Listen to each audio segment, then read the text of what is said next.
we have been seeing in the mystical stream of awakening how this voice that starts with the approach and revolution of the family through deliverance and the arousing of the innocence, the path of treading ends in contemplation, the voice of the now.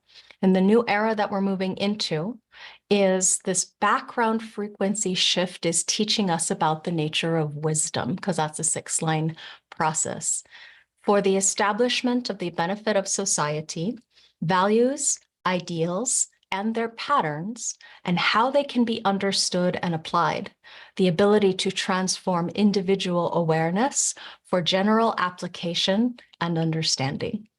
So we have the pressure to see the interrelatedness of all things, the fear of nature and the unknowable, the fear of tradition through the path of denial into the warrior's heart and the readiness for battle, and the shaman priestess through the consecration and the blood, and self-love and the mastery of glamour. Lastly, the existential manifestation of the entirety of the way. So the one voice of the mystical way is empowerment in this process of individuation. So welcome to the channel of the nature of the mystical being. It's time to complete our journey through this mystical stream on the path of awakening and being in the now or not, this pulse of off and on, there and gone. Ra quotes Hillel as far as what it says is, if you are not for yourself, who will be? And if you are only for yourself, who are you? Or what are you? And if not now, when? Something to contemplate on this journey to awakening. All time being now, here we have the existential expression in the now, or not. That if not now, when is really about this 20th gate as the expression of the mystical process, what it's all about. It's about the expression of now, the empowerment of the individuation process expressed moment by moment by moment by moment, the never-ending now in each and every moment. So we have the or not, of course, and as with all things in this binary, this dualistic construct, that's why we have the or now. We're dealing with the expression of a mystical being, the expression of its existential process. So in this path, on this journey to awakening, we see that this last final process is projected, a projected channel, and this is part of integration. If we only look at it in as far as the context of the behavior of the self expressed in the now, ultimately we're dealing with success or bitterness. That means it is something that we can recognize when it's operating in alignment. Success, sometimes sweetness of success, that is through the verbal expression of what is possible out of the 20th gate, the I am myself now. And so what this channel truly represents is an ability to express the behavior. It may not have the capability without the power behind it to actually put that, speaking about the higher principles or the behavioral ideals into action, because by itself, it is non-motorized. This channel being able to express the ability of articulation, remember all throat gates have articulatory skills, the expression of now, the behavior of now, not necessarily live it out unless we've got power behind it. And this is one of the dilemmas that happens in any chart. If the chart itself is not energized, and particularly if this being does not have the consistency of energy reaching that particular identity in order for it to be experienced and expressed powerfully, or the non-hypocritical expression of being able to follow their words with action. And so it can show up hypocritical if it's just speaking to the nature of, all these higher principles and yet no action to follow such bright words or not, idealized words or not.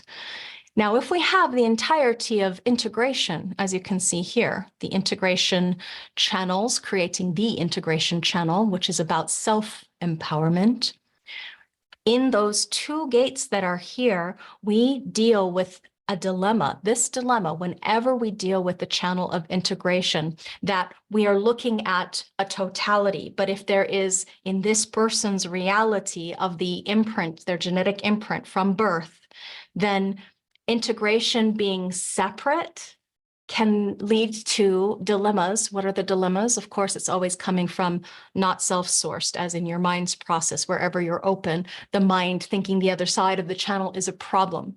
Now, what's interesting in this particular design is that when you see an aspect of integration showing up, just like this example, if we didn't have this red colored in, or even if it was colored in red and the mind didn't have the capability of understanding that they are here to wait for response, what happens is the unconscious becomes part of the conditioning force on the personality. So the personality now blames others. Why can't they be an archetype of themselves? Why can't they be empowered? You know, this process of blame, because it's a whole channel. Yeah, they're not as intuitive as I am, they might say. The nerviness of someone who might blame, you know, or shame or guilt or fault when there actually is none of that. It's just a mental construct of the illusionary capacity of us embodied in flesh, believing the Maya or the mind story. So it's very important to remember that there are other forces that can impinge upon somebody's awakening. We're not just talking about the mystical path or the stream of awakening. We have to bring it back to the full totality when we're working with people's charts. This is really important because those configurations can really hinder or challenge somebody to be their own authority, because it truly is, when you are operating in alignment, what happens is the frequency is aligned. And so then you get the experience, whether or not you have definition in this stream. Remember, everybody has everything. So we're all going to have our own individuation process, our own truth.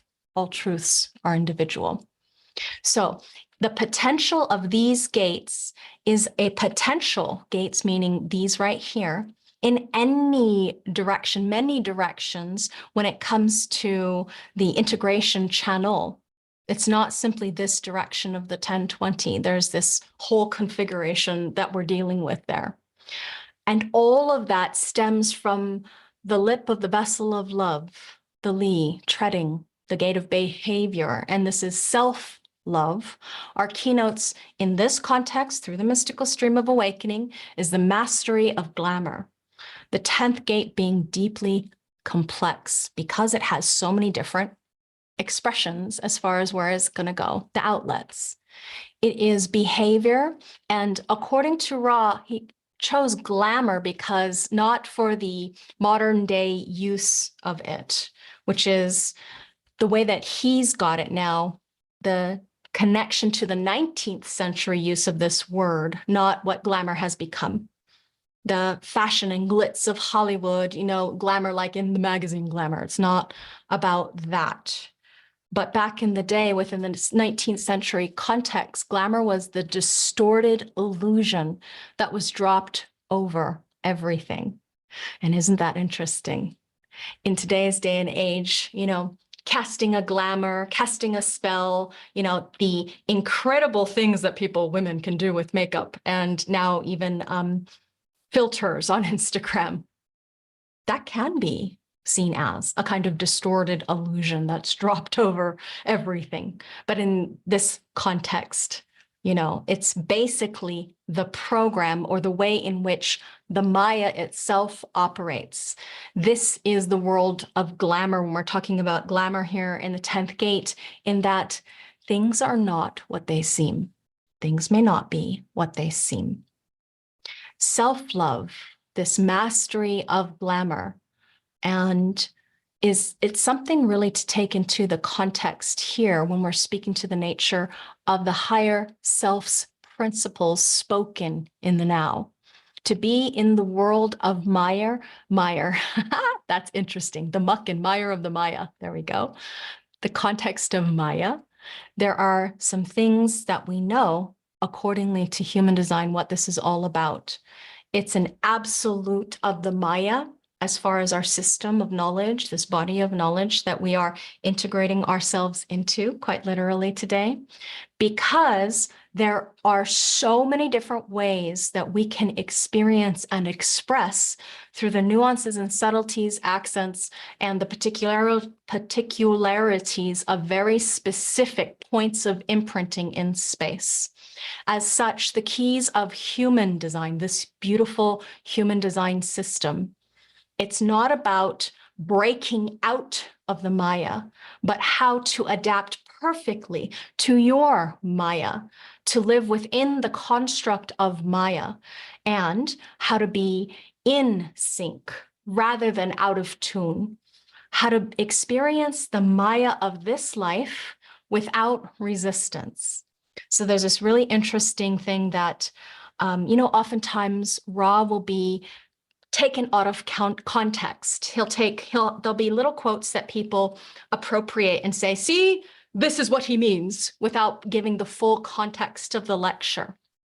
As an example, the Rave I Ching written for the not self is one of those things that other people use as an example of why they have changed the language in order to level it up or improve upon it, without necessarily understanding the substructure nor the frequency fields when it comes to circuitry flows and energy, where it goes, and the configuration of how all of these things link together.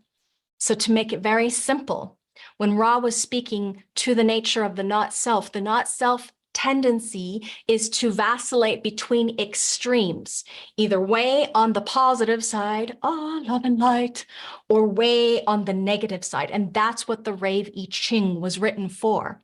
As in, there's this exaltation and detriment. So within that construct, between those two sides of the coin, same coin, two extremes, we have all these different ways that can show up. How does it show up? Well, it depends on the planetary imprinting. It depends on not just the line, but the color, tone, and base underneath. It depends on which context you're speaking to relative to this body graph.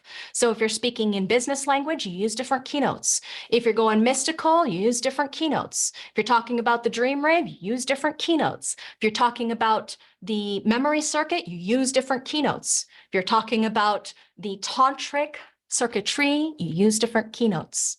There are so many different layers and layers and layers of keynotes. So that's how we get the precision, the preciseness of the language and the articulation of this Maya. You are, as an analyst, fingers pointing at truth for other people to experiment with, the mystery of self, because without a little bit of the mystery, people don't get it for themselves. That's why Ra would always say it's an experiment. It is not dogma. The time of believing false, gurus outside of you and not being your own authority, that time is done.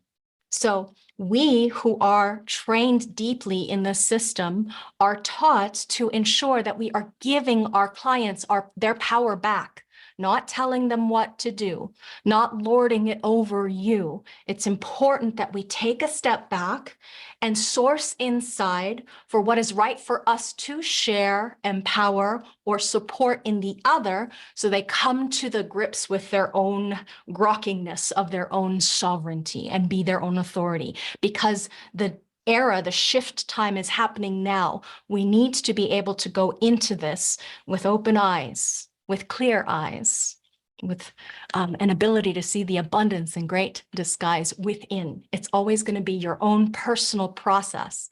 Just like the gate of mystery, 61, inner truth, has a space. If you look at the hexagram chops, it has a gap in the middle.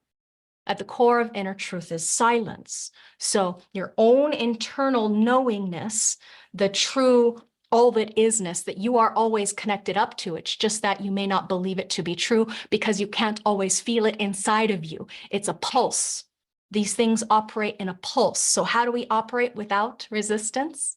Strategy and authority, to experiment, try it and see. Okay, so to be able to survive in this world, the first thing that enforces the potential of self-love is, where does self-love come from anyway? Be yourself to love yourself. Very simple. Not necessarily easy, because most people don't know what is self versus other. Classic projector, have no freaking clue. Boundaries? What are those? You know? Everything about integration, though, is the ability of an individual, and all of you have integration, whether you have planetary activations or not.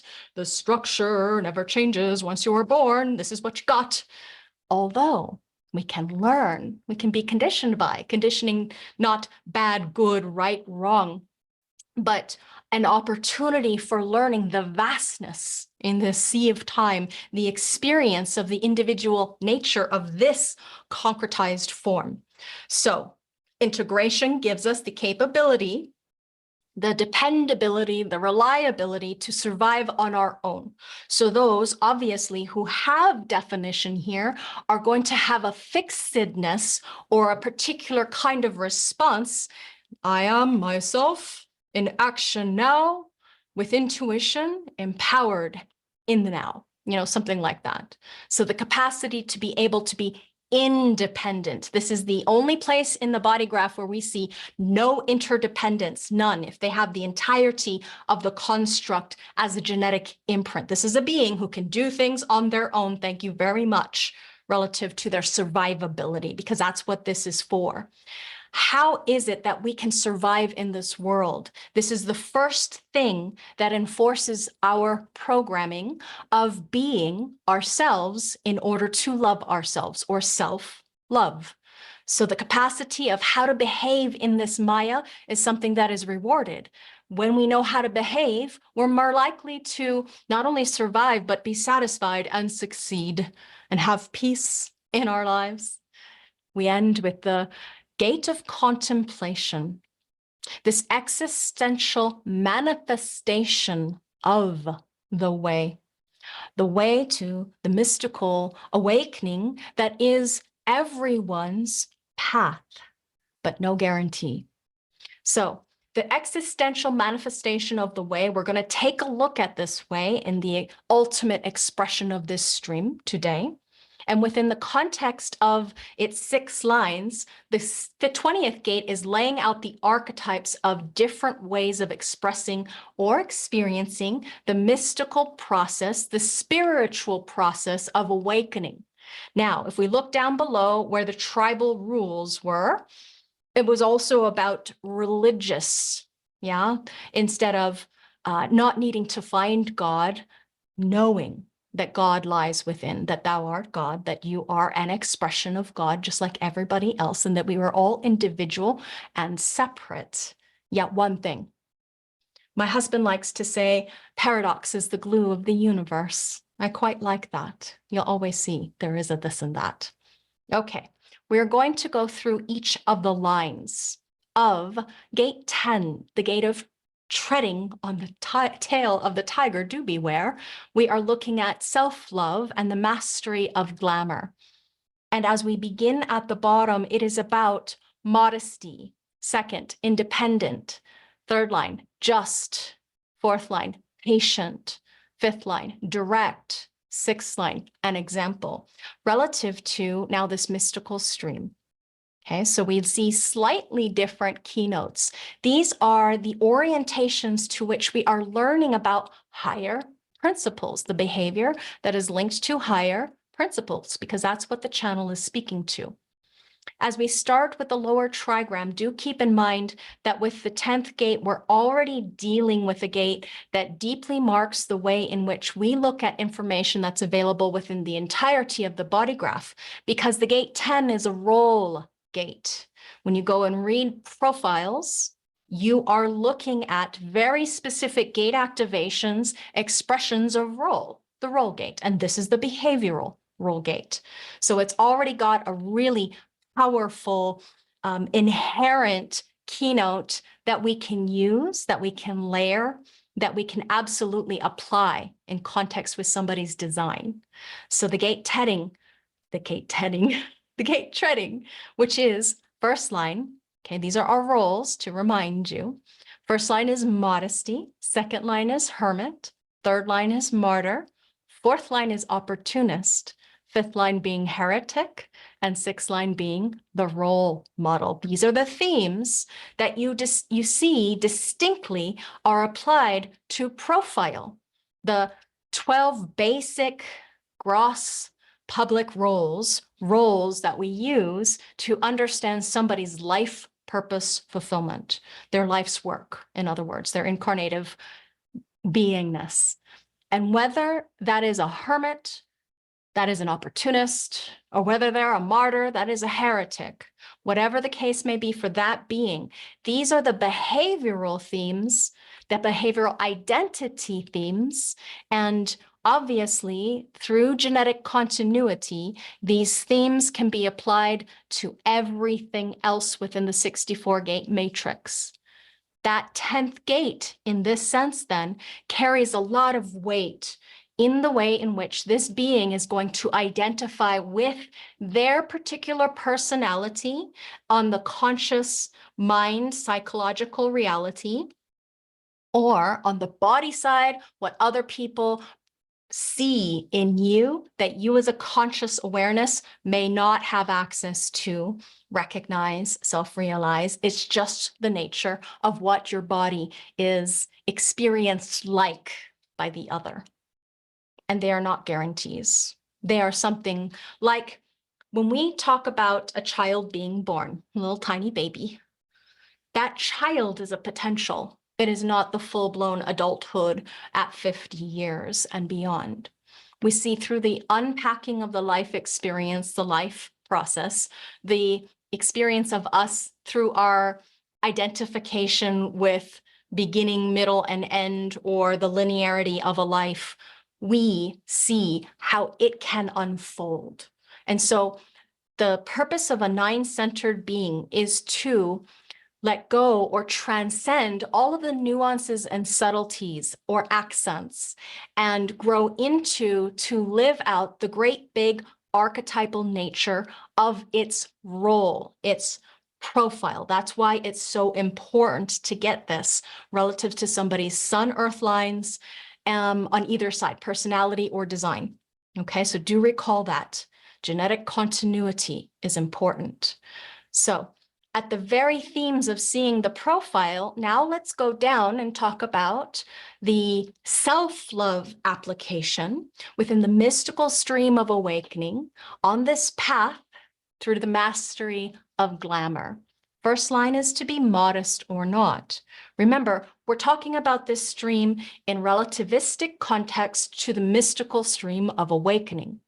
And this first line, to be modest or not, as an investigator, a line that is introspective, of looking inward, of digging down below. Where's the solidity? Where's the foundation? This 10th gate being about modesty is something to see at the very basis that coming to grips with the nature of being doesn't give you a reason to pat yourself on the back. It takes away your vanity, according to Ra, at this first line level. Removal of vanity is a sign of some form of behavioral transcendence when it comes to the first line. So he says, I guess that's really the deepest theme. That removal of vanity is a sign of some form of behavioral transcendence.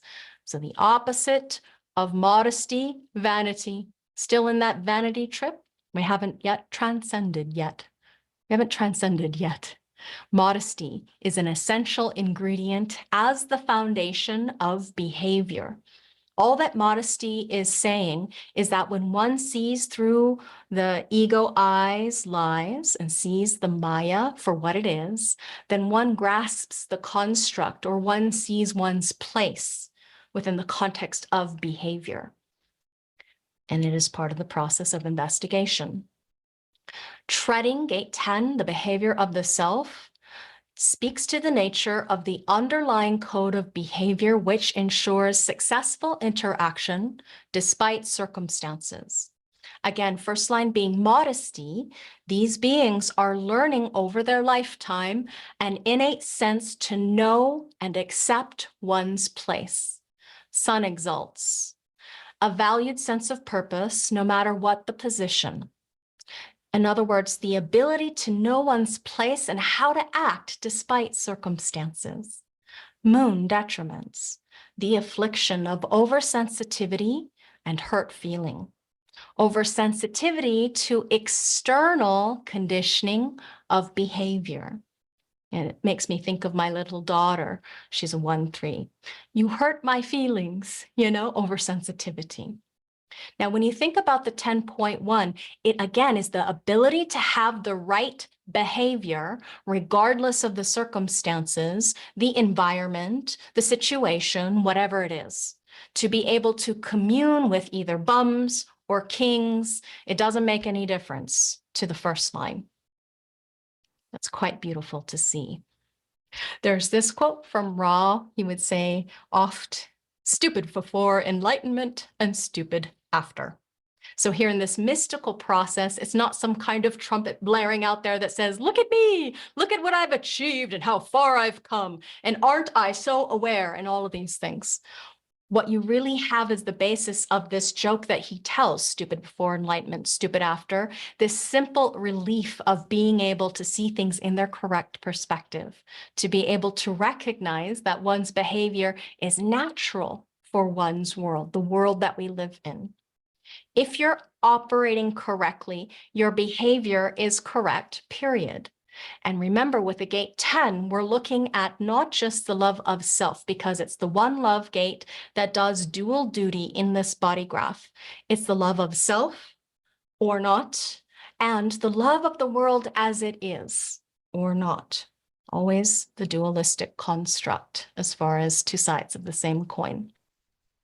We know that when we're looking at the lower trigram, we are looking at the ability to be self-absorbed or self-involved in one's process. And because the 10 is the most selfish and self-centered gate in the body graph, literally centering within on oneself, we're looking at an inward process, not that it's bad or wrong, just that it's an inward modesty, as the behavior of the first line walks through this spiritual path to awakening, the first line's spiritual path as it walks through or digs through its way through to find the solid foundation.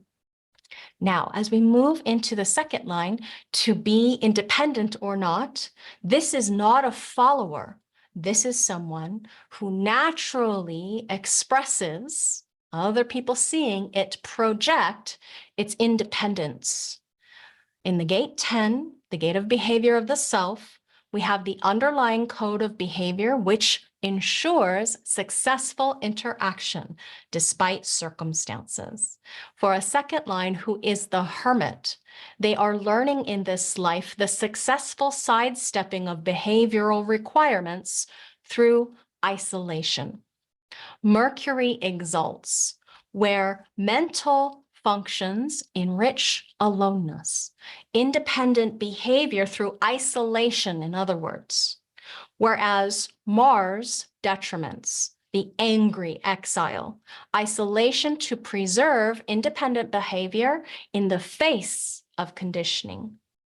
This speaks volumes about the behavioral gifts that a second line holds. The second line being has this capability of learning through that sidestepping of behavioral requirements to be independent through isolation. Speaking to the nature of the hermit, to be independent or not. So when we see this independence, Ra often describes a 2-4 profile as the missionary profile. They get the call, they're listening, waiting for the call, and then what can happen is they may race out there and start being an enormous influence. Why? Fourth line, very much influential as part of their unconscious behavioral model.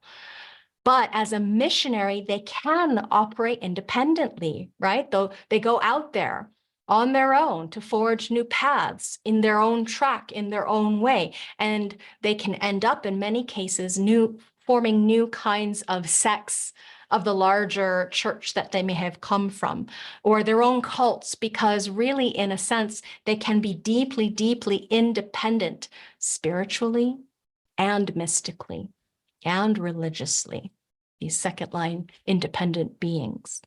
Now, of course, this is an integral ingredient, very important for the mystical process on the path of awakening.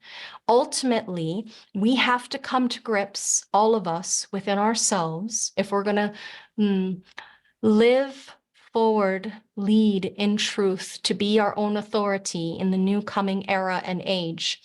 We do have to come to grips at this stage that we can trust ourselves, whatever our self is in this physicality, to be our own authority and let go of the crutches of other people telling us what to do. Not just that, but seeking approval outside of you for other people's value, to give it weight to what you may think should be true. It is not you. Everything is inside of you. So to be independent as a two is an extraordinary gate trait that is there within the second line being, the second line independence. Now, as we move up to the third line process, either mind or physicality, through treading, the self-love and the mastery of glamour, is about being just or not. The behavioral principle at the gate of behavior of the self, which is the underlying code of behavior, which ensures successful interaction despite circumstances. Here's the glamour, the mastery of the glamour of the third line martyr. We are learning about the futile rejection of standards based on a just awareness, learning to be just. Earth exalts the martyr as an enduring example whose behavior is ultimately enshrined. Ultimately, this behavior is challenged by others, in other words. Moon detriments. This gives us the martyr complex, the active pursuit of martyrdom for personal aggrandizement. In other words, it's behavior as a way to attract attention. This keynote being martyr was really a line that Ra himself enjoyed very much because it's the material bedrock. It's the material bedrock of the mundane plane. This is where everything is hammered into shape. It's the world where there is this doesn't work and that doesn't work. And it gets replaced through the martyr's process with what can work, or things that can be substantiated and survive and thrive or succeed or be satisfied or be peaceful or be surprised by whatever it happens to be for the being on this physical material plane business. It's all about discovery. It's all about resiliency. There is this deep inherent strength in its malleability for our third line being, the resilience that is so remarkable in banging up against those things that do not work on the physical, mundane plane of existence is truly an interesting thing to be in this context of being your own authority.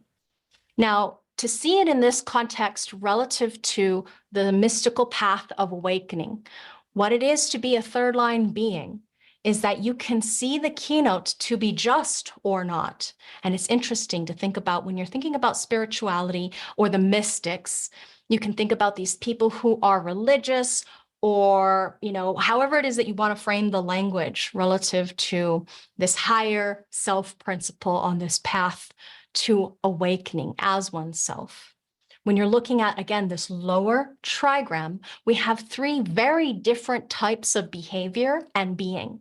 So they demonstrate thematically by their state of being what they be, because this is what we be, this reality of behavior, behavioral tendencies. In other words, you have the modesty that is there in the first line, the independence that is there in the second line, and the justness of the third line, to be just like Solomon or not. This is the way for these beings. When you see any aspect of any line, please don't think that one is better than any other. This shows us the interdependency in this reality of everybody having their own process and everyone here to be their own authority, their own uniqueness, their own sovereignty, their own truth. So there are deep mysteries in all of this. The mystery is you can take this and apply it through the genetic continuity principle to everything.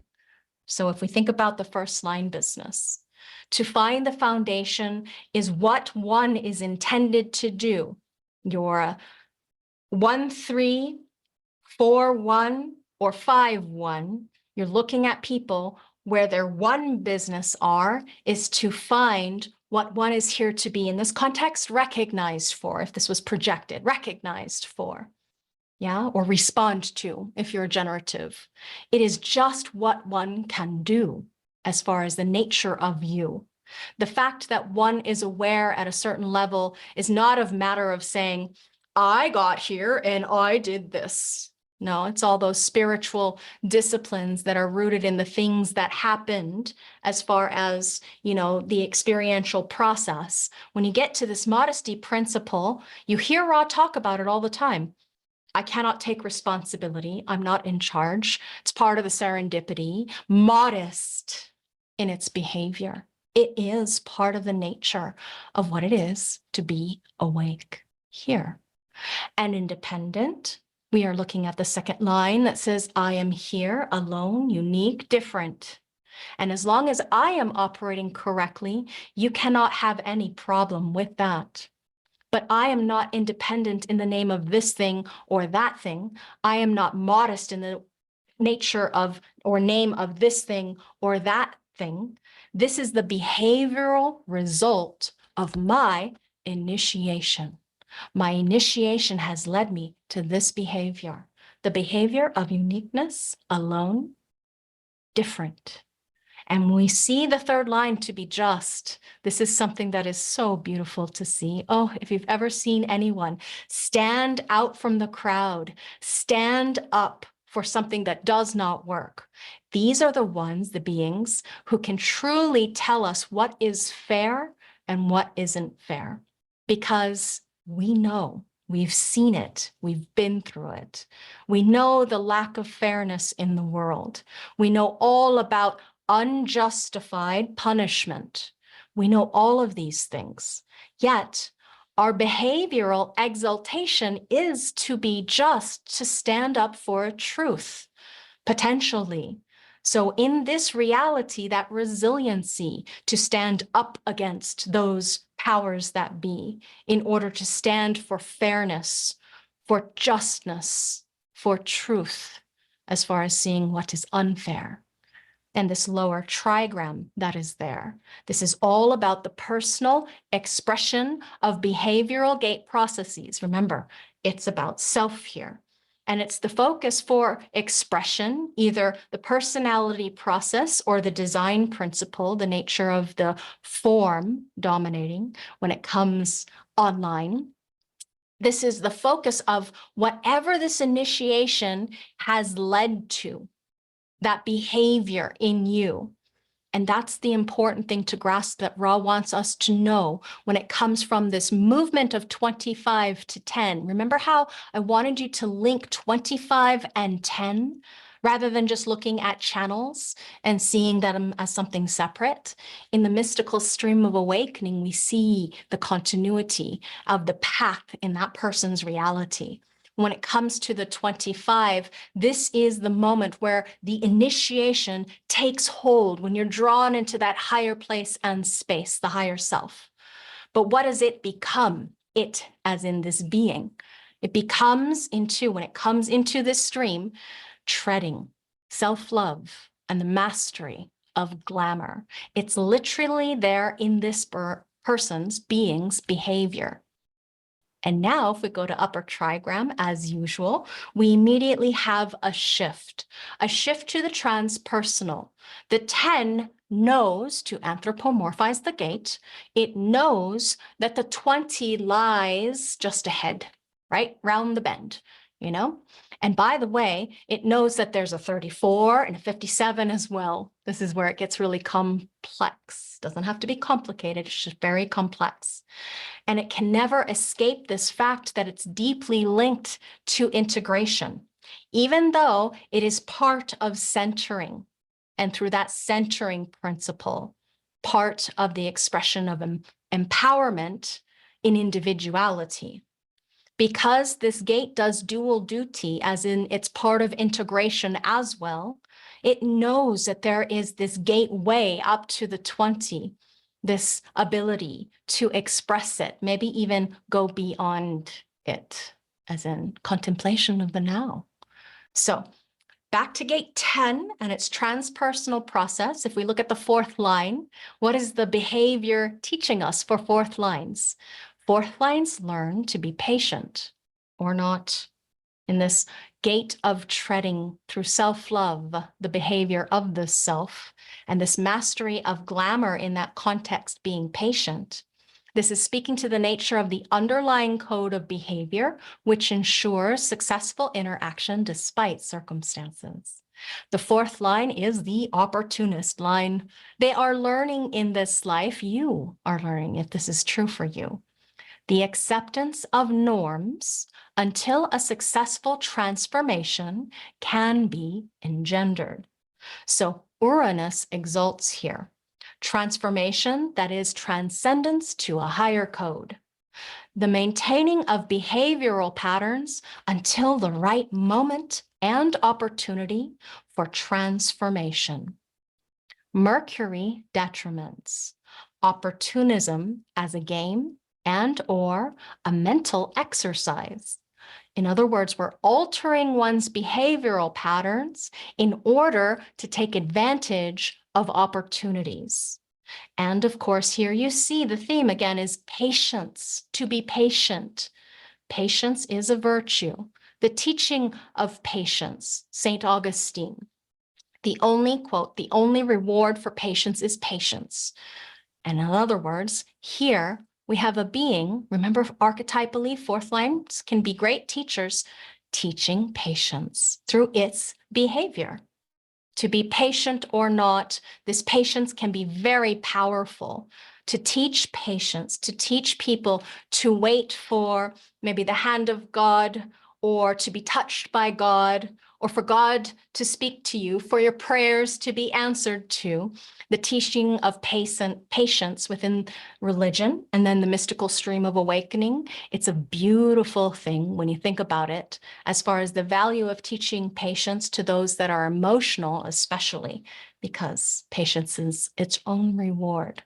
When you are emotional, it helps you so much to ride those waves of emotions as you are buffeted about by the seas of change. Change is very hard for our fourth line. Now, if we look back down to the first line, the first line being has to be modest or not. And if we look up to the harmonic, that process being patient or not kind of rhymes.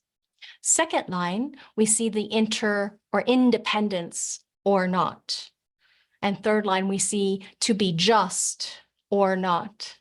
Now, remember, we have the or not here. So when we get back up to the 4, being patient or not, those are the principles of higher principles, higher calling, the higher self. As far as these themes that are incredibly profound, it literally means that when you are operating out of these themes as a being, that again, we're going to look at mystical profiling next week. If you look at that, subject to your body graph particulars, you are naturally experiencing and expressing your unique spirituality relative to whatever line value it happens to be. So your unique higher self, the expression of the behavior of self-love in the world. So to be loving towards all that is or yourself, modest, independent, just, or patient, depending on your line quality. Such a beautiful gift to know. Now, you may remember in my teachings, the recognition of fifth line's not pussyfooting. They don't beat around the bush particularly, and especially when they're living from their higher truth, they can be very, very direct or not, or not, they may not. There's this capability of the fifth line to direct as a heretic. Now, treading the gate 10, gate of the behavior of the self, we're looking at the underlying code of behavior, which ensures successful interaction despite circumstances. Heretics are learning direct and overt challenge to the norms. And this leads us to one side of the coin, Jupiter exalting the ability to succeed through the understanding and expression of higher principles, principled behavior which directly challenges tradition. Mars detriments, the burning at the stake, behavior which directly challenges behavior and is eventually punished, or as Ra would say, stoned, as in people throwing rocks at you in a hurry. To be direct is quite a theme. It's the inherent theme of heresy. One of the things that makes a fifth line being so impactful, so powerful, is that it does have the potential to be direct, to go right to that thing, the heart of the truth, the core of the now, the uniqueness of the direct behavioral expression of being here and now, this beingness that is heretical. And to be direct or not, when you're dealing with a fifth line being, the or not can show up. What if their frequency is on the side of paranoia, so they're hiding and they're prevaricating. Prevaricating simply means to, not tell the truth. You're kind of going around things. You're not directly empowering or sharing or supporting what's actually there. So it's the opposite of being direct. So you're beating around the bush, in other words. Then you know that they're not being necessarily correct because they're not expressing their spirit in the empowered sense or the essence of the direction of the self in behavioral identification with higher principles, because this is what it's all about, to be direct with the other. I mean, the other person is there. The fifth line knows that they're there. They're here to have some kind of unique heresy, to stand in authenticity, differentiation of the hexagram. Fifth line is the end of that hexagram, literally. So the fifth line is here to be direct or not. It doesn't mean you always have to be direct, but it does mean that when it's required, you can be direct. It can be displayed in that behavior and allow you self-empowerment of the higher self through its highly principled behavior in the now. Now, as we look to the sixth line, this is outside of the hexagram. It's looking all the way down and beyond, because the sixth line is attached, unattached, aloof, on the roof. It's moving beyond. So to be an example or not, when it comes to self-love and the mastery of glamour, we are looking at, again, the 10th gate of behavior of the self, through its underlying code of behavior, which ensures successful interaction despite circumstances. 6 lines are role models. The perfect expression of the norms is what they're learning about in this life through action rather than words. Pluto exalts. The constant example that refocuses the complacent on the basic integrity of set behavior. In other words, this is the enduring value of the expression of the self through action rather than words. On the flip side, Saturn detriments and shows up as the hypocrite. In other words, do as I say, not as I do, because this behavior is restricted to words rather than action. And this line of the role model is to be an example of oneself and fulfill the potential of what it is to be oneself. And remember, oneself does have specificity. It does have uniqueness. It can be integrated into the totality. Remember, this 10th gate, though, is not tribal. It is not about love, honor, and obey, and everybody being supported in the same way. We're dealing with an individual gate here. So the concepts of tribal religion have been left behind the moment they step through this 51st gate. When it turns its back on the 40, you leave behind the tribal rules and laws and religions and expectations of being obeyed or having to work to support others. Up here, 51 and beyond, we're looking into the personal domain, your own personal process, especially when you see the 6th line to be an example or not. It's a very, very different experience.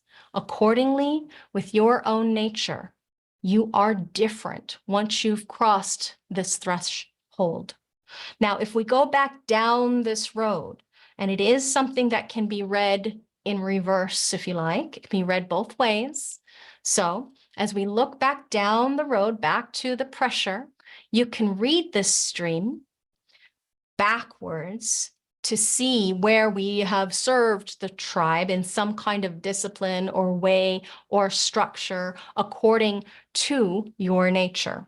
So as an example, remember how I said at the beginning, if we imagine a little tiny baby, all of this is just a potential. So when you're looking at your life and wherever you are on this apparent linearity of the road of birth, live, and die, depending on the age that you are in or the stage of life that you find yourself, you are going to find yourself moving through different paths, different parts of this awakening principle. And you can find where you're at according to your nature, if you can self-recognize or realize what you have experienced along this path. So as an example, LaVeena with her 10.3 as part of the principle of the personality, even though I don't have a planet in 10.3, my mind is designed to learn about the justness or the fairness, or to be able to break bonds because it is not fair and not right, because I can turn my back, even though it may be a shock, to find the place of higher self after crossing that leap into the void, the chasm, to experience this trust fall of finding the higher principles of the behavioral justness. Now, it's a very different story than back when I was super slaving away for the support of just the family. And we don't have to just say family. It could be about the work that you do, the company that was or was not true for you to support. Standing in that doorway, taking the leap of faith and coming out the other side as oneself. This is the path that we can all tread, and it's going to happen at different times, in different ways, places, and spaces relative to your situational experience. And on this way, as we move up into the process of experiencing ourselves as a higher principled uniqueness, this is the fulfillment of your own process, your unique process, your higher self, your higher spirit inside. Remember the innocence of the spirit of the self expressed as behavior in the now, in contemplation, and potentially wisdom. So we see the modesty, independence, justness, patience, directness, and the example. They are all personal. Why? Because behavior is incredibly personal. It's my behavior, as in I am behavioring. I am behaving. There we go. I am behaving as myself in this now. So to live as an example, to be direct with others and patient with others, all of this requires discipline. Discipline as in correct backbone, we could say. Part of the nature of this area of the body graph is that through the gate 34, we are literally looking at the spinal column and the vertebral all the way up to the neck. Here, down here is the base, right? The sacral, think the sacrum at the bottom, your tailbone in the spine. So we're looking at the neck up here, vertebrally, the nature of the spinal column and the bones that are there. So literally, can you center within on yourself in order to stand in truth as yourself?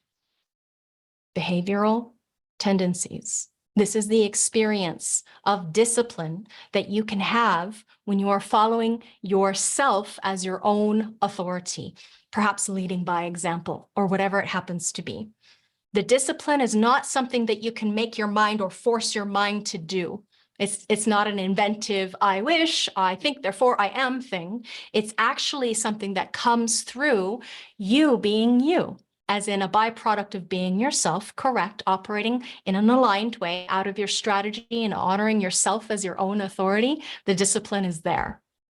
You don't even have to be necessarily aware. It might be something that's unconscious in you, but it feels like inside of you that you can stand for what is right, what is true, what is authentic, what is real, what is you, what is right for you, what's aligned for you. How does your higher self arise from inside and speak through you? Or experience you as you experience yourself in interaction as yourself or not. Maybe you're not interacting, maybe you're just being. You can feel the resonance principle of that higher self. My mind wants to say coming online, and yet it may seem like that to the mind, but it was always there. It's always there, just a breath or a heartbeat away, for you to be able to integrate into that experiential process of being yourself, to love yourself, no matter what's happening, no matter what the rule of the day or the chaos of this way, because it is chaotic, it can be. You can source into what is inside of you to know what is true. Remember, this is about self-love, the love of self. So, modesty for the first line being is the expression of self-love. They don't have to be immodest just to prove a point. Modesty is the expression of self-love for any first line being. In the second line, independence is the expression of self-love. What is self-love? Be yourself, to love yourself naturally, independently. This is the behavior of what it is to be a two.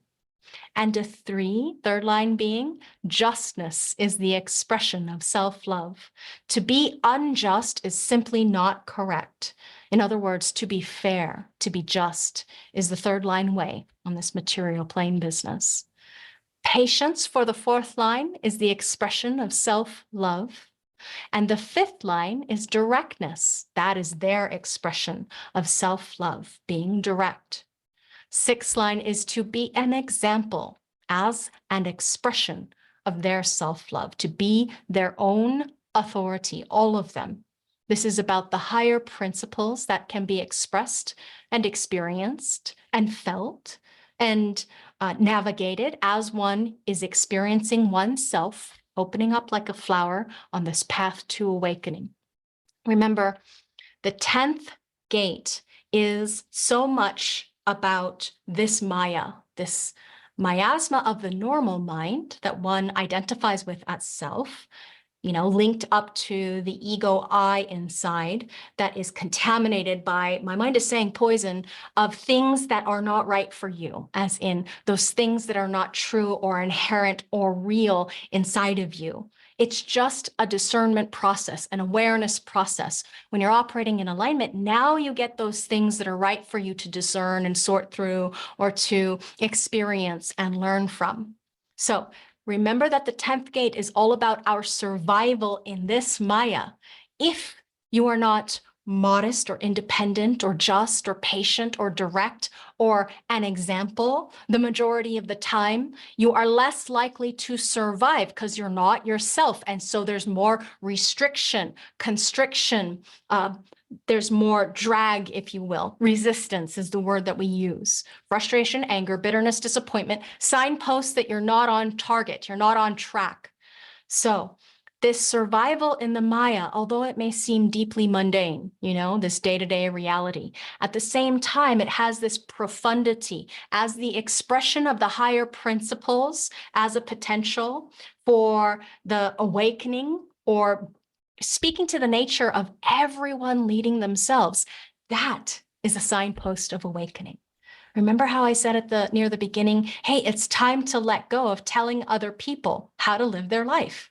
Because on this path of awakening, and so many people are waking up to that, take what resonates, leave the rest. That's an example of that. You don't have to believe me, try it and see. It's all an experiment. Try it for yourself, see what resonates with you, what lands inside of you. Such a beautiful gift to see so many people awakening to what is true, isn't it? So the higher principles come out of this behavioral formula. And when the behavior that is aligned is there, this is a being who's expressing their true spirit of modesty, first line, independence, second line, justness, third line, patience, fourth line, directness, fifth line, and to be an example, sixth line, all in the name of the love of self. This is what these behavioral themes are all about. When we move into the 20th gate of contemplation, this existential manifestation of the way, it's a very beautiful hexagram to look at. Look, it looks like a doorway, doesn't it? And when you look at it from the perspective of archetypally out in the world, you'll see it as an archway. Don't we love archways, us human beings, making all kinds of arches just everywhere? In Confucian times throughout China, they did these very simple archways in the middle of nowhere on pathways, and they served no purpose other than to bring you here into the present moment. It wasn't about shelter. It was just about defining a space like a wooden arch over a path. It could dot the landscape wherever you may be. And they were intended to align you to this moment or reality. When you enter into the archway, you enter into the existential now. The moment that you're in that archway, there is no past, there is no future, there is just present, there is here now. Be here now. Yeah, this is a place and the expression of the I am within that place. So past being behind you, future in front of you, and there is only now, now, now, now, now, now, now, now. Our life is an experience, an unfolding timeline. To us, it seems to be that it unfolds to the future. And there we are here in this doorway, this archway, now, the never-ending sea of now. This is the 20th gate, this place between past and future, apparently, that is always moving. According to Ra, the now is always in movement. The now is always in movement. So the 20th gate of contemplation, through the existential manifestation of the way, the word manifest is used in conjunction with the potential that is there in the throat. All throat gates have the capability to speak, which is a kind of manifestation, to express. And if not to manifest on the physical plane in doing, whenever it's connected to energy, either directly or indirectly, we have doing, maybe in response, whatever it happens to be for that person. But certainly any throat gate can manifest in terms of conversation, in terms of dialogue, communion, communication. All throat gates are skilled in articulation. So it's interesting to note that the entirety of this spiritual path to awakening can be expressed as one thing in this moment as it's communicated in the now. The voice says, I am. That is the potential. This is the only thing that leads us to mutation as a potential of the being, as far as what it is to be here now. It is the I am principle. And when it comes to mutation, this is one of the reasons why every teacher loves their students, because they have the potential to bring out the I am in you. Relatively speaking, remember, there's always this duality. We are all inside of us a binary, and in the interrelatedness of all things, when one person teaches, two people learn. One person teaching, two people learn. So we also, too, who are teachers, absolutely love that when we have students, the students become our teachers, too. This is what we love inside of you. to see the teacher in you. As a teacher, I know it to be true. So the nowness, when we come into contact with any kind of teaching, whatever system it happens to be, us who are teachers, this nowness of the knowledge or the contact of the awareness principle of what it is that we're engaging with that brings us alive inside, this gives us a way for knowledge to stay alive instead of, dead languages dying out. Human design is a living, breathing, experiential process of what it is to be oneself. And so to contribute that, to honor that, to respect that, to know that for truth, that each one of us is a principle of nowness in this life, that is so essential to know and experience. Truly, it's existential manifestation in contemplation of the now. When we think about all the dead disciplines that are out there that no longer have the capability of being in our world, it's kind of sad, really, like the ancient Aryan myths or whatever it happens to be. We do not have access to their power because it's not physically here now in this experiential reality, unfortunately. And yet, this nowness is something that is very important, because if you think about time, space in this reality, all time being now, and now being in movement. Quite an interesting thing to grasp.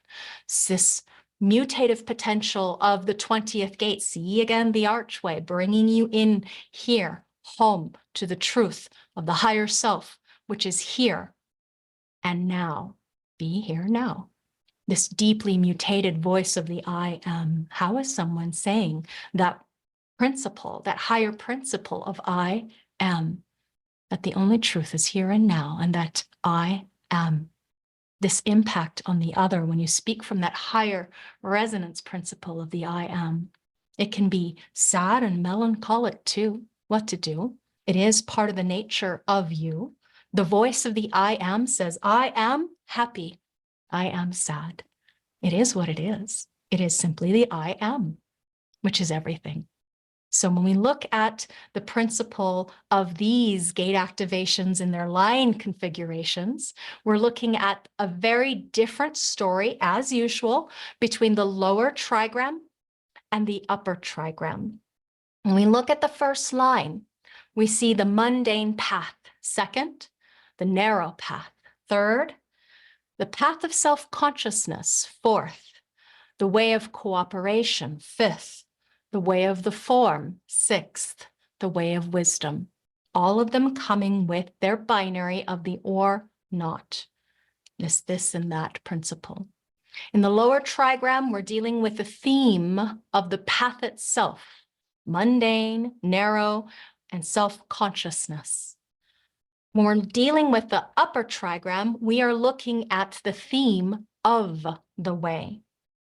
Cooperation, form, and wisdom. Luckily for you and me, we get to walk the way of wisdom, because that is what is soon to be here in our reality.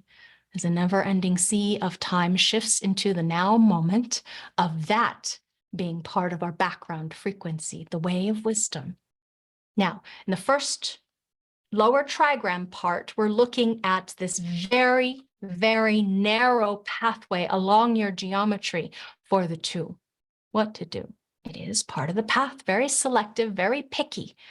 And indeed, same thing with the first line, mundane, narrow, or self-consciousness, relative to it's your personal process. Another way of saying it's your personal process. Pathway that can be shared with others is this fourth, fifth, and sixth line way. So it's something, again, that is transpersonal relative to this pathway that can be shared with others in that kind of sense. Now, first, second, and third, this has been my path, they may say. Fourth, fifth, and sixth, this is the way, they may say. So you're dealing with two different kinds of potentials for expression here with the gate 20. When you have a lower trigram talking about your own personal, path process, whatever it happens to be, versus this is the way, the influence or heralding or role modeling of the way to contemplation, you can say. as far as these two trigrams broke apart. They're very, very different. My path, says 1, 2, and 3. This is the way, says 4, 5, and 6. Remember, transpersonal is part of their process of the fulfillment of their life's work. So we begin again at the first line business, which is the mundane path or not, in this deep love of the mundane that Ra had. He had a lot of first lines, you know. He says he doesn't know how exactly to explain that to you because it's not an easy thing to explain. How does one explain the things that are deep under the surface of most people's awarenesses or experience? Yeah, it's so deep, so profound, so real, honest, and true to the first line being. He finds in the ordinariness of life a great beauty. Remember, the first line sees the truth in the simple. Yeah, so simple. May not be easy, but it can be very deeply profound. The magical mystery, the wondrousness. Yeah, the wonder. Remember, first lines of wondering, wonder, or you could say awe, about the mundane plane when you're not burdened with a mundane life. Meaning, this is again about higher principles in the mystical experience and expression of what it is to be awake. I am simple. It just is. So, to fulfill a first line theme on the mundane plane, the world is what it is. It just is. I cannot do anything about it. I am just here in it, and it's fine with me. The mundane path, it just is. It is what it is. Why you hear him say that so often. It is what it is. Again, when we met the gate 10 of treading, we saw how it was the first line to be modest or not. Yeah, modesty on the mundane path is the way for their personal process as a first line being. Ross says, quote, because I know through my modesty that I am helpless and incompetent, that this is the place for me. This is my world, and I know how to behave in it, the mundane. And the mundane is deeply, deeply spiritual. We've lost all our gods and goddesses. They are, typo, they are no longer strong enough, existential. Hang on. There are no longer strong enough existential voices to give them back their energy. But there were goddesses of the hearth and all the various forces that existed that brought the magic to the most mundane of acts, to build the fire, to feed the family, to raise the children, to give birth to them in the first place. All the various forces that were part of the moment-by-moment mystical life of all beings on the mundane plane. We've lost so much of that. We no longer see spirituality and magic in the most mundane things of this life, and it has cost us our spirituality. So the first line sees the magic in the ordinary, in the obvious, in the simple. It is just there. So gate 20, the contemplation in this gate of the now, hexagram 20, contemplation, the gate of the now, recognition and awareness in the now, which transforms understanding into right action. First line, it says superficiality. It's learning in this life the truth of a reliance on shallowness. Venus exalts the raising of superficiality to an art form.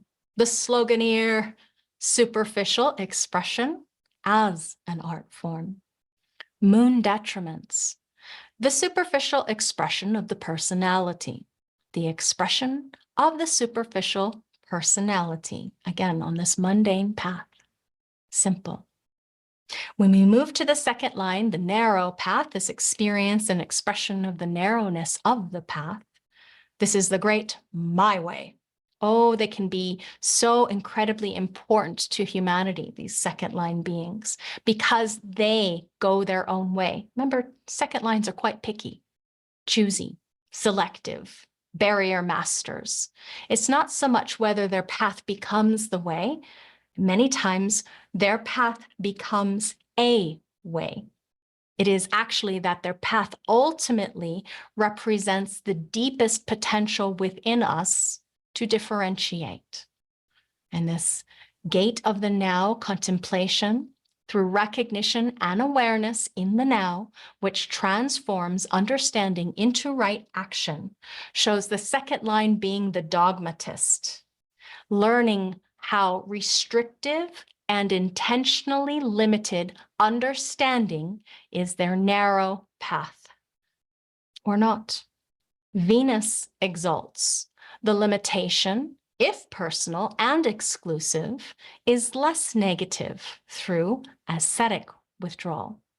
In other words, a restrictive awareness of the now.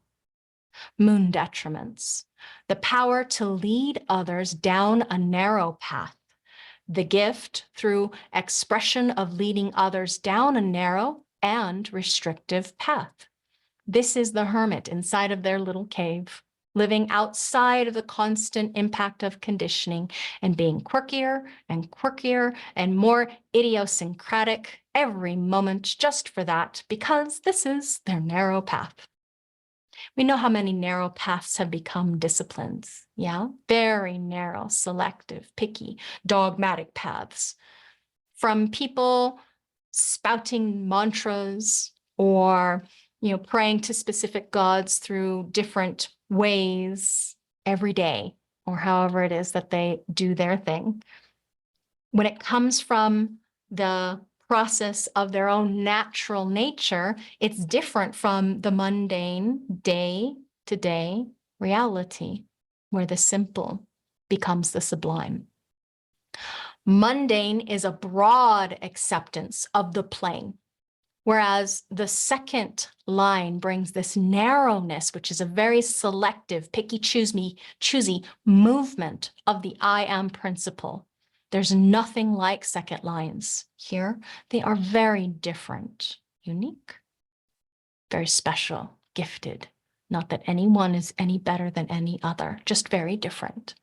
And when we get to the 3, it's a difficult path indeed. All 3s are difficult to navigate because it is the material plane business where, oops, we had that happen. And we can be incredibly self-conscious or not.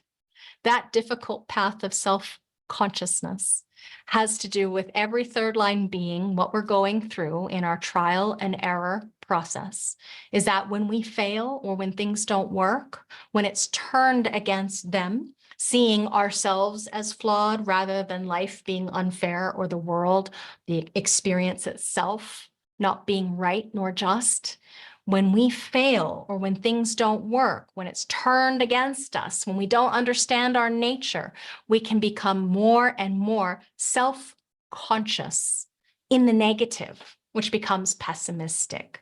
Or maybe we might be totally in rejection of it. We can be afraid to look inside and see. So self-consciousness or not is this person's reality. Gate 20, contemplation, the gate of the now. We see recognition and awareness in the now, which transforms understanding into right action. Third line is self-awareness, understanding derived from analysis of personal action and effects. Sun exalts, the proper attunement and development of the personality through self-consciousness. In other words, the expression of self-consciousness, the self-conscious awareness in the now. Earth detriments, self-consciousness in the extreme that hampers development, the expression of self-consciousness in the extreme. And here in this path of enlightenment, funny enough, if you want to find the path to enlightenment, it's a third line theme, self-consciousness. Yeah, to be self-aware, to awaken to the consciousness of what it is to being self-aware as an individual in your fullest potential. Their path, our path, is to be self-conscious and self-aware, to grasp beneath the surface, to see deeply into the way in which things work through trial and error, and to see all of that in the mirror, being deeply self-absorbed. mundane and narrow in our self-consciousness relative to our experiential process. And when you think about the experience of the expression of the I am principle here, we know it's a knowing voice because of the layering of individuality, part of the knowing stream of awareness, the 20, not just integration. So the language that goes with this is the I know I am. And the 20th gate being the language of I know, and also 20 and 10, I am myself, so the 10, now. Yeah, myself, 10, behavior, now. I love my behavior, now. I have self-loving behavior, now. Everything about the mystical expression ultimately is to get to this place of the I know I am and what it means for you specifically, how it is that you are authentic and true. In order for that I know I am to resonate clearly, purely, these are beings, when they are operating correctly, that are going to resonate to whatever their thematics are. They're going to express their I know in that context. I know, I am, now. This is the path to awakening. First line, on the mundane path, it might show up something like this. I walked the path of the mundane. I know that there is nothing but Maya. I know that Maya is an illusion. I accept the Maya. There is nothing else to do.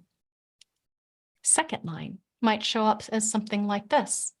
I have walked my path and I know I am, and I know who I am because I am different than you, because I am independent.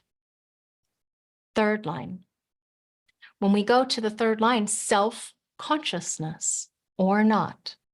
Now, remember every single one of these gate activations, they may turn around and go back and sell their experience or expression of the way. Now, these are, remember, archetypal line qualities. There are many furtherances of differentiation along the path of the way, depending on what is all there. They've been expressed for thousands and thousands of years, all kinds of ways, every kind of formula and rituals.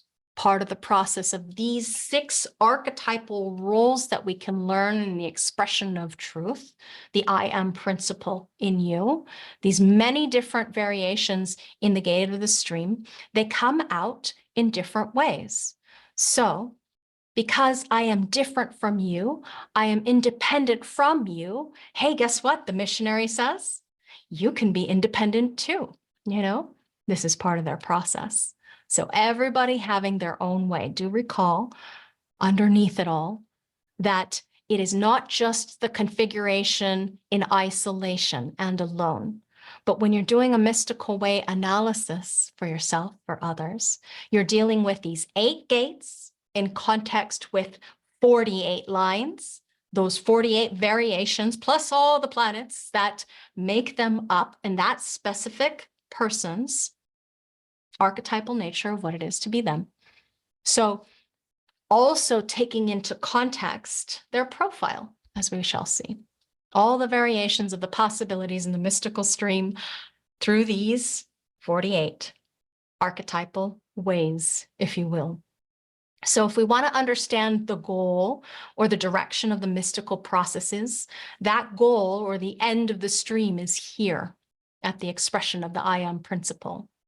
To follow your own path is the expression, one of the expressions to explore deep into oneself. You know, the narrow path, the selective, picky path. That's another expression of lower trigram. Yeah, it's very, very different to go down narrow path versus the self-consciousness way, which is banging around, oops, no way. Okay, that's what happened. What did we learn? In this differentness, in our specialness, our uniqueness, our giftedness, it is our own personal process, whatever that happens to be for you. When you're lower trigram too.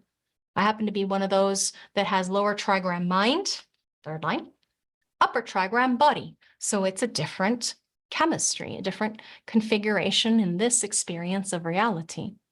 What's it like for you? What's true? If you get to the upper trigram and you know that there is this looking and seeing, not just across the way back to the 10, because that's what the 20 is doing. It's looking back to, at the fourth line way, the friendliness, the familiarity, the network, the opportunity, cooperation for the 4. Fifth line is looking all the way down, yeah, through into the rest of this. What is this? Empowerment, yeah? That heretical principle, the way of the form in the fifth line being. Whereas sixth line is going all the way down the line of circuitry and beyond, the way of wisdom. So you're seeing the whole circuit, the whole stream, contextually, differently, depending on your chemistry. The way of cooperation or not for the fourth line theme tells you something about the transcendence of what it is to be a fourth line being.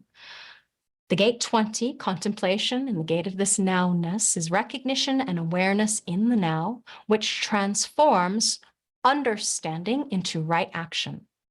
Fourth lines are learning about application, learning over this lifetime, recognition and awareness that can only be transformed into action in cooperation with those who have the ability to act upon the understanding. Jupiter exalts the teacher whose students transcend him, where the wisdom, where the expression of awareness can only be turned into action through others. In other words, the teacher. Mercury detriments, a tendency to prefer theory to application, the expression of the awareness as theory with little interest in its application. Fourth line beings cannot make it alone. They can only make it through cooperation because that's what they are here for. Remember connection, this fixed connection that the fourth line stands for? That cooperation has a need to love the other. The fourth line being sells through its familiarity, through its friendship. It sells love. He doesn't mean to make that sound negative when he says it sells love. What it means is that it's one of those things to recognize when it comes to universal religions. They are all rooted in the concept of loving thy neighbor in one way or another. And this is the way of cooperation, this expression of the need to love an other, or to have this way of cooperation be the truth inherent inside of this being's life. All you need is love, that thing. You know, God is love. Love is all you need. God has the capability of working in mysterious ways. And what is the way? Love is the answer. All of that stuff is here in the fourth line business. So what we know is absolutely how deeply influential a fourth line being can be. It's very different than the path that is personal.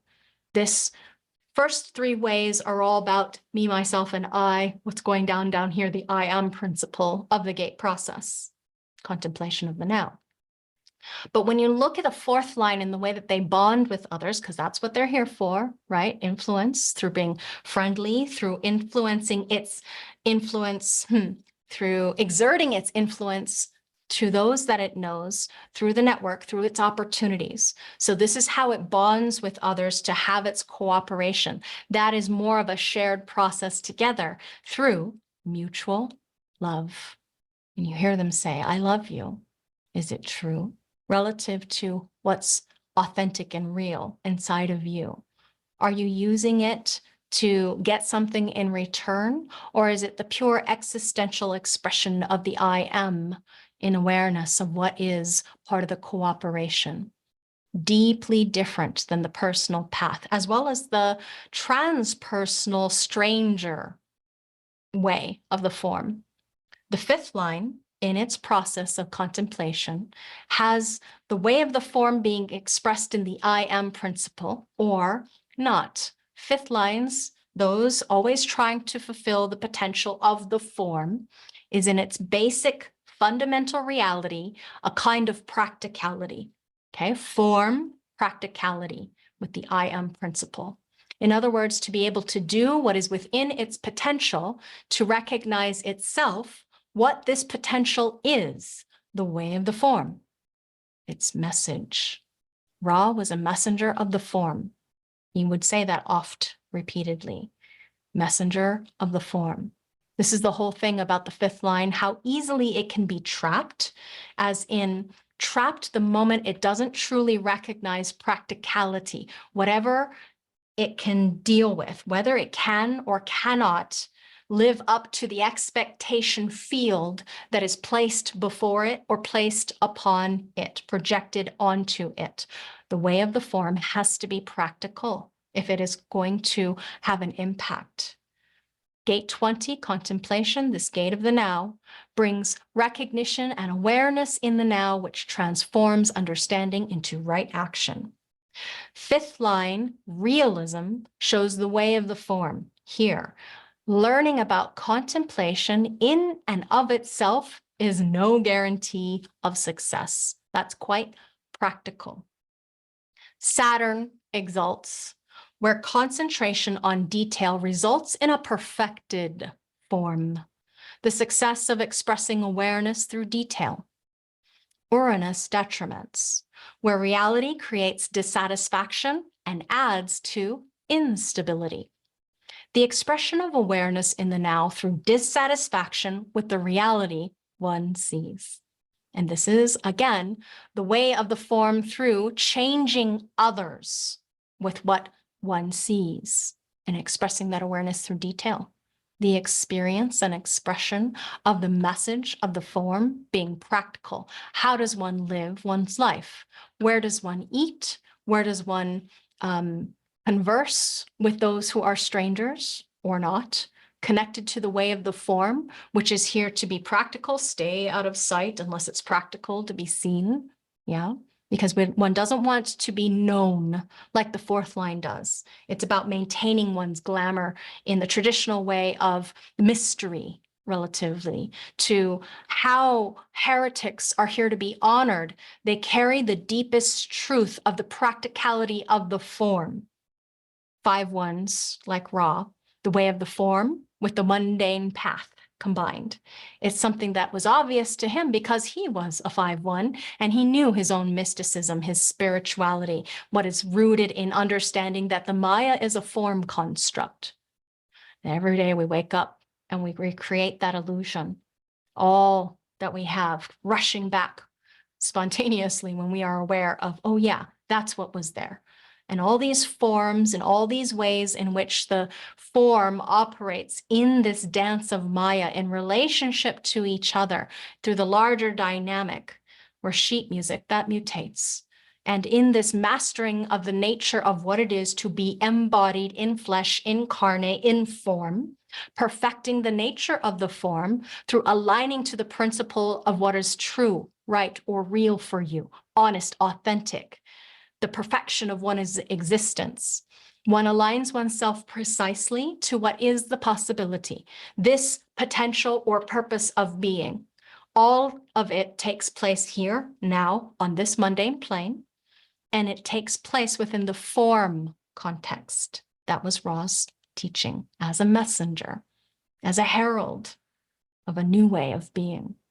So if we think about the or nots for a moment, they tell you a lot. As an example, the first line being that doesn't accept life for what it is, doesn't accept this mundane plane, good, bad, right, wrong. If they don't accept the mundane, I don't want to take out the garbage. I'm tired of taking out the garbage. Let somebody else take out the garbage, wash the dishes, whatever. The moment that you're tired of the mundane and you've got a first line, then you know that there's something wrong, as in off. When the most important thing for you is something that is spectacular, something that's different or out of the ordinary, exciting and not mundane, that becomes the holy grail, then you're lost. Instead of seeing the magic in the simple, the profound, the deep. Whereas we look at the narrow path, second line being doesn't follow the narrow path, and then it fails. because it is here to be on a very specific, narrow path. What comes natural to them. Remember, they're the naturals.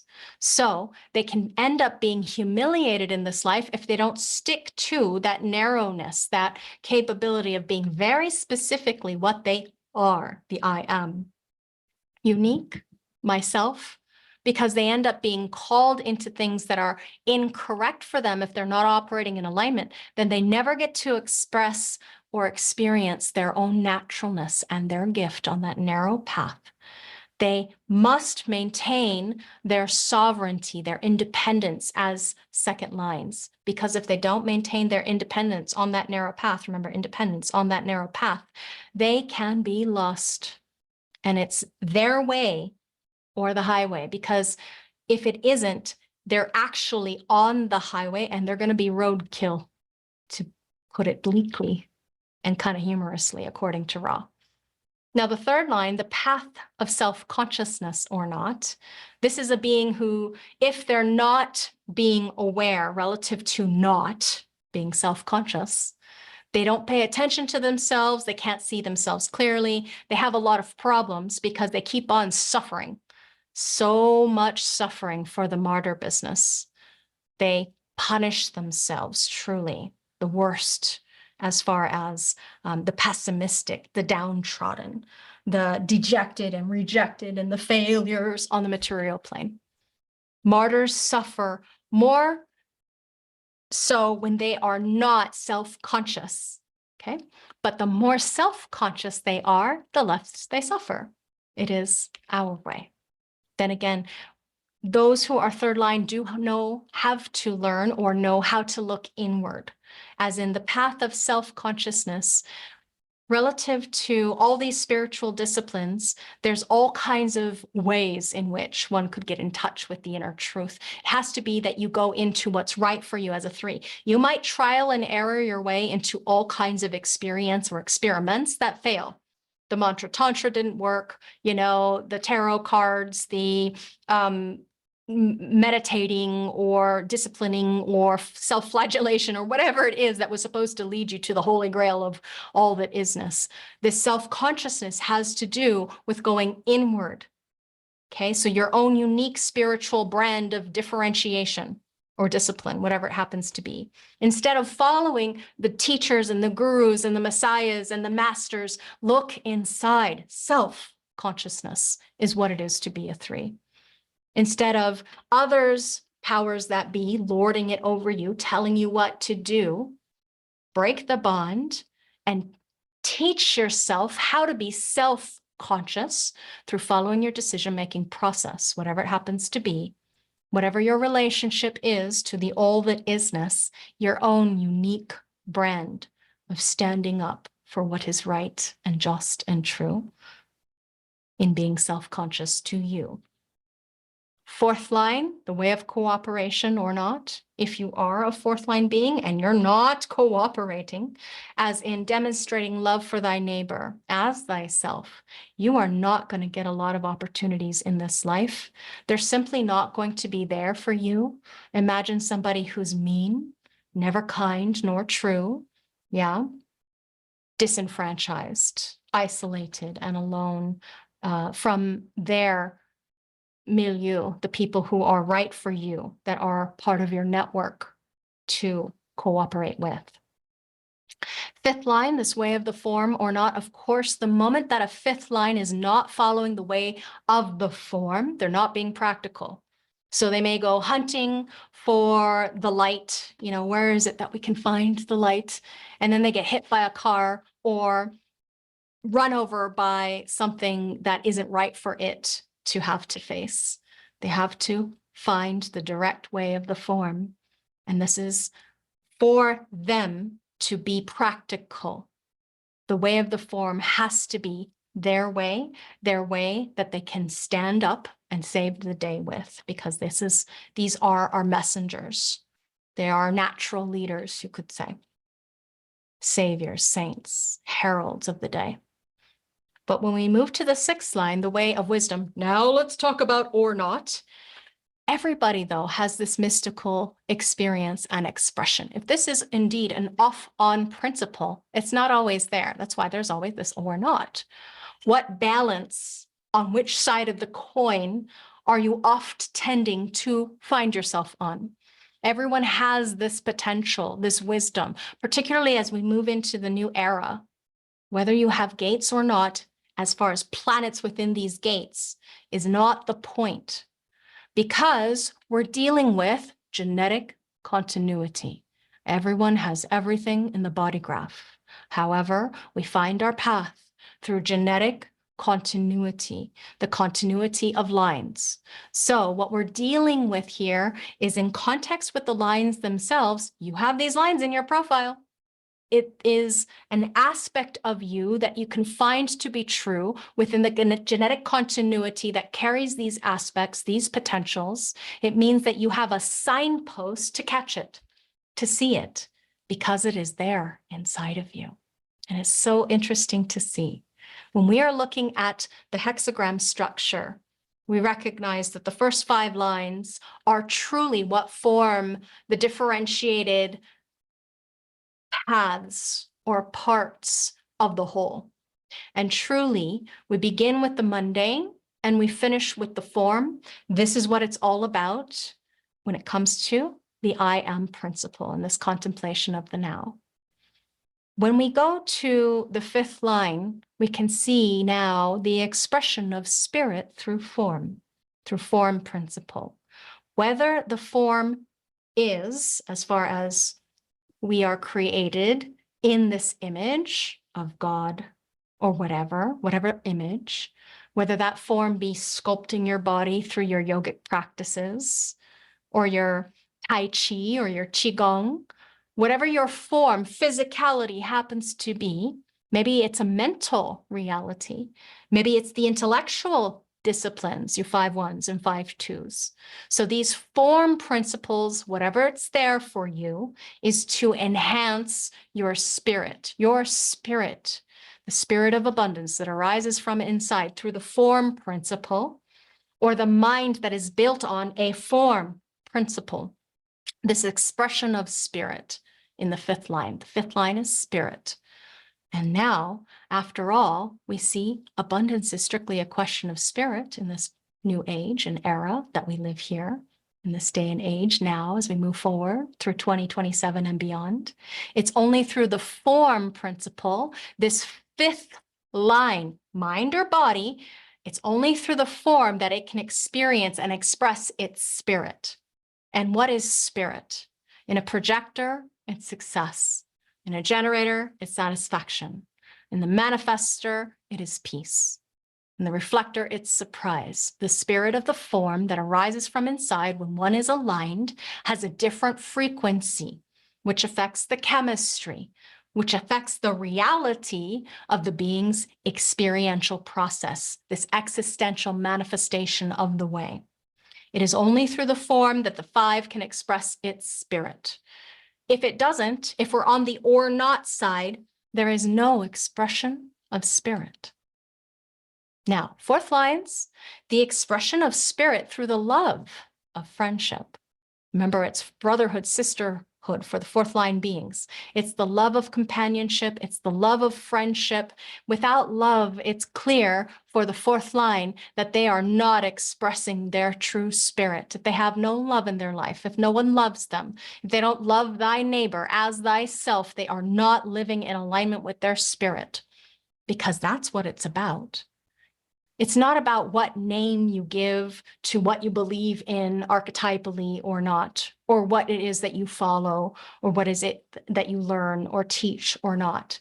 This is the mystical, spiritual reality of the being expressing its configuration of truth through the love of friendship, the contemplation of the now. I am friendship, love of friendship. 3rd line. The expression of spirit through being deeply absorbed. When you see a 3rd line being deeply absorbed, you know that they are expressing their spirit, because this is the way.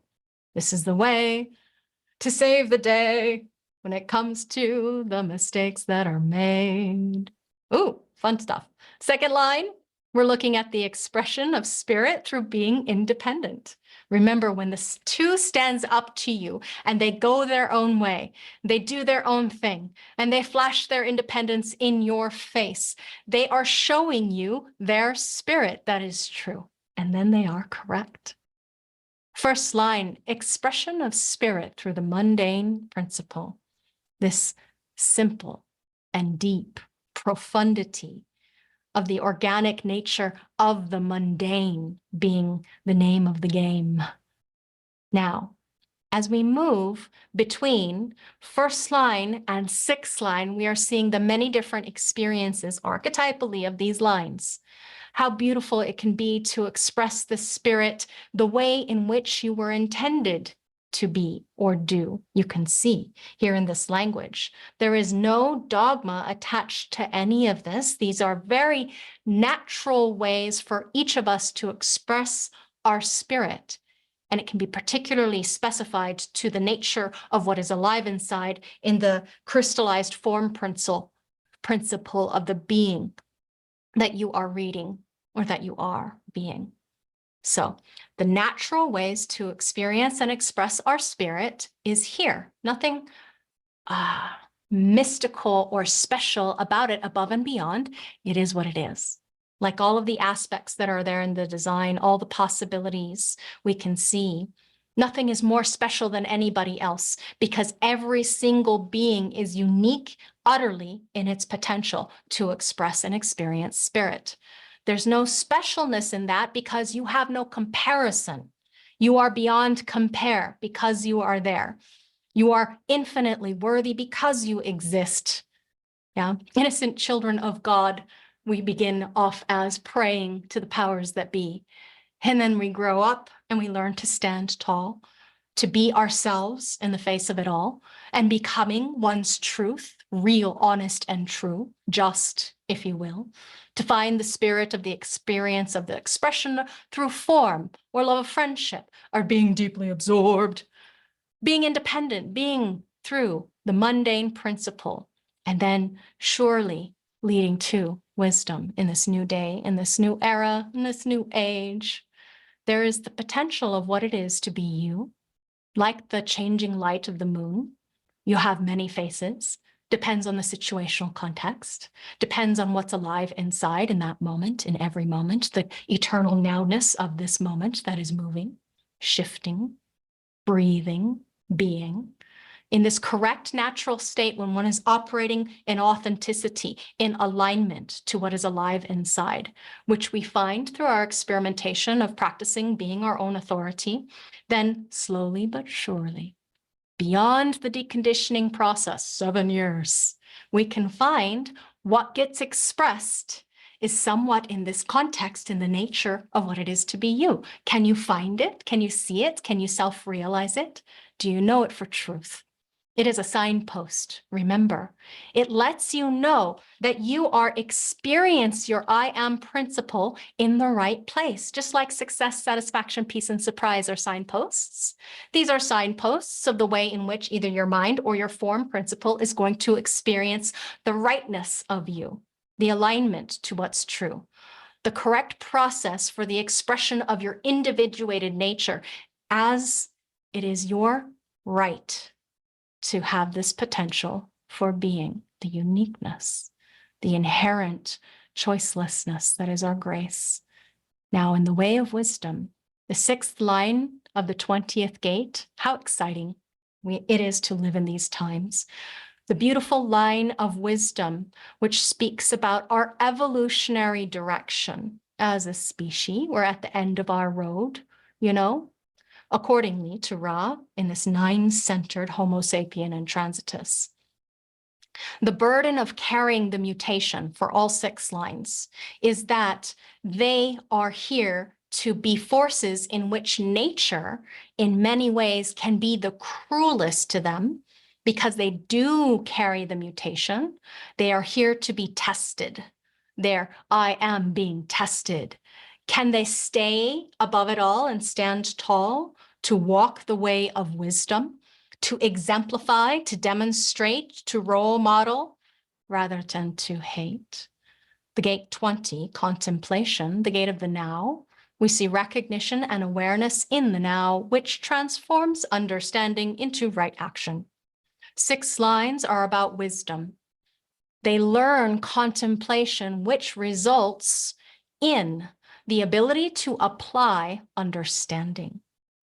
Venus exalts the establishment for the benefit of society, values, ideals, and their patterns, and how they can be understood and applied. 4, this is about, in other words, the ability to transform individual awareness for general application and understanding. In that sense, this is the very definition of wisdom. Mercury detriments, the same as above, but motivated by the self-satisfying mental challenge rather than altruism. In other words, this is the ability to transform individual awareness for general application for the mental challenge.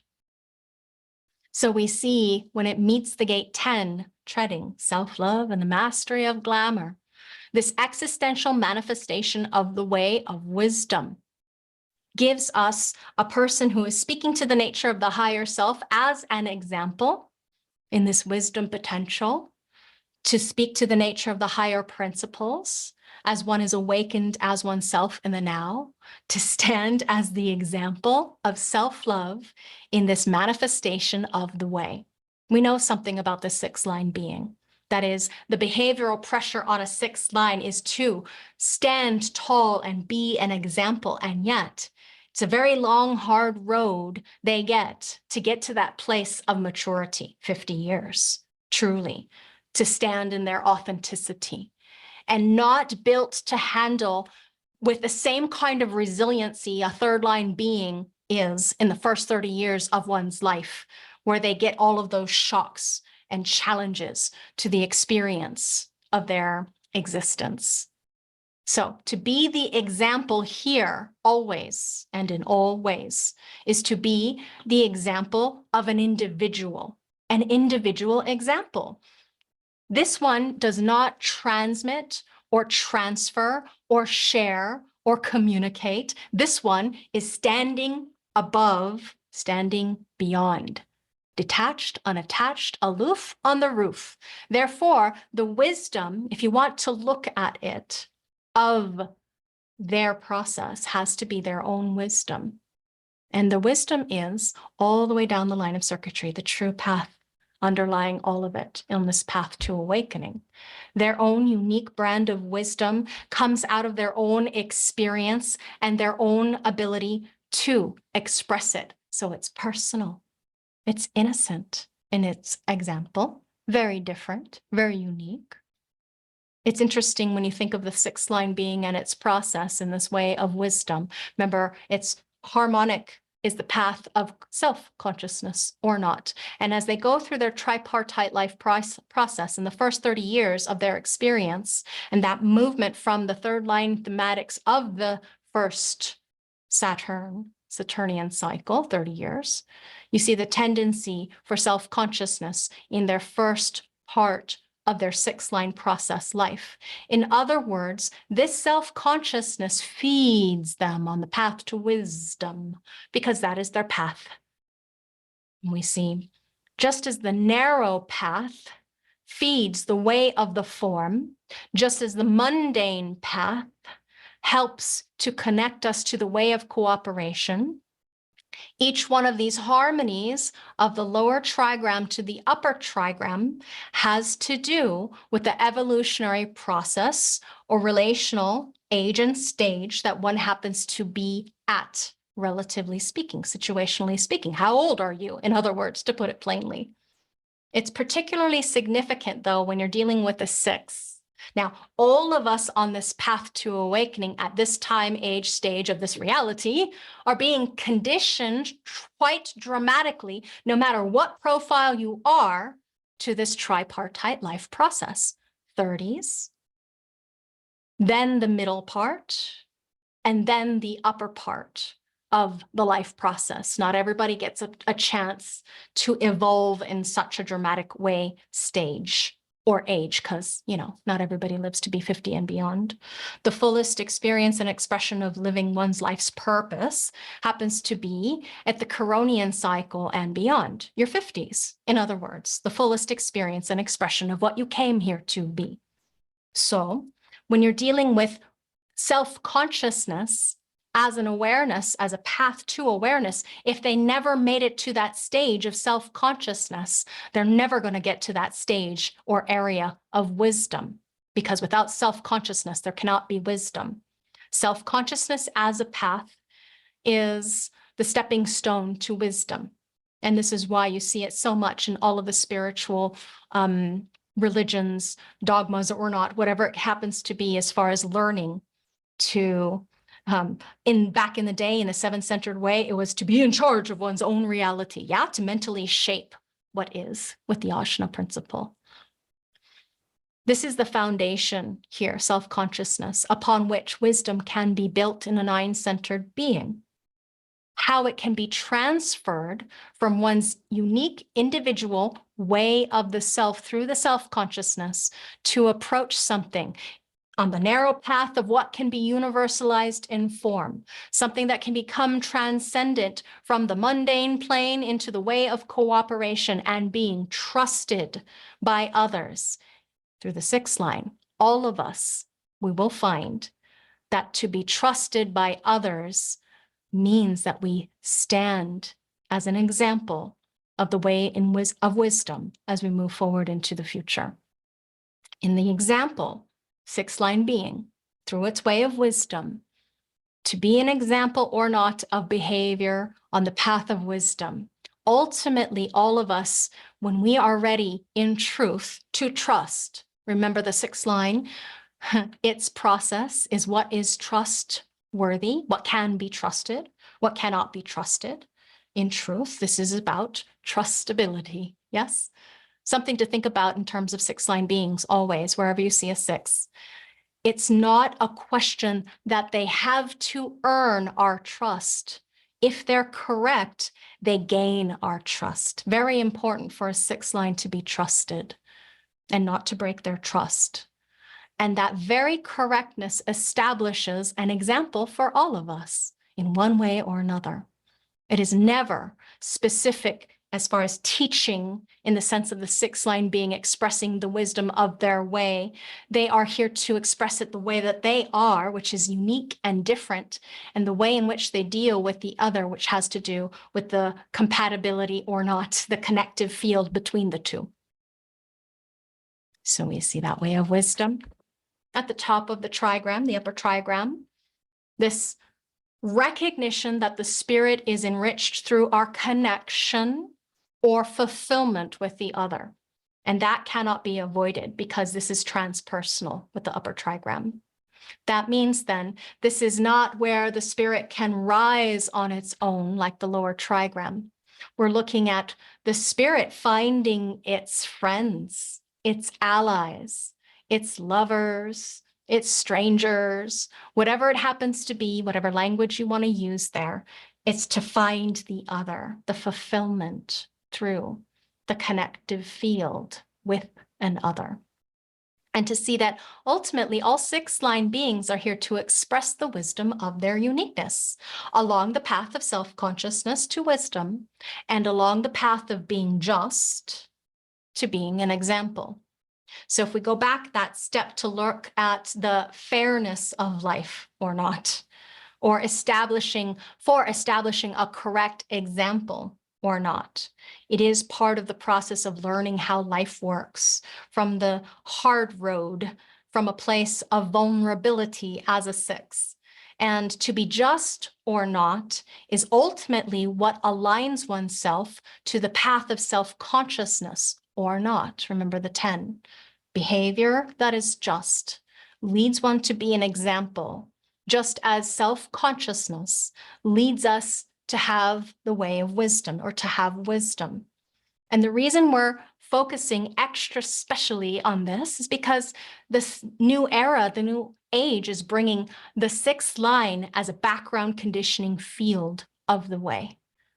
Yeah, we were moving from first line into sixth line. So this is the game or stage that we are moving into, the stage of the way. Each of us having our own path or way. We just do. Yeah. You have to put it into context with the entirety of your design. We don't just have an only this or that. Try not to get too involved in one specific place, but try to soft gaze, open the eyes. When in doubt, zoom out, look at the big picture view. Don't lose the forest for the trees or the leaves on the trees. All of this will naturally arise perfectly, this abundance and great disguise in the new era, the new age, simply as a function of operating correctly on the plane, which, as you know, comes and goes, poking your head through the sky and being aware that the ego I inside is not truly what you came here to be, but that you are so much more. Life arises naturally out of the ability to simply function as ourselves correctly, behave as myself. I am myself, to love myself on this stage of existence. So slowly, your particular spirit, abundance of spirit, is going to manifest correctly as you decondition and align. You will see glimpses. You will experience these happenstances, these challenges, these upsets, these perceived failures or flaws or unfairnesses, and rise to the occasion and come to this calm place and space within the magnetic monopole, the higher self, drawing me to me, you to you, and indeed to what is true. As far as what Ra says, if everybody was operating correctly and we all had these paths and these ways that we would operate correctly on, we would see that this extraordinary expression of the diversity of spirit in humankind has, again, this enormous diversity, utter uniqueness, utter specialness, because you are beyond compare.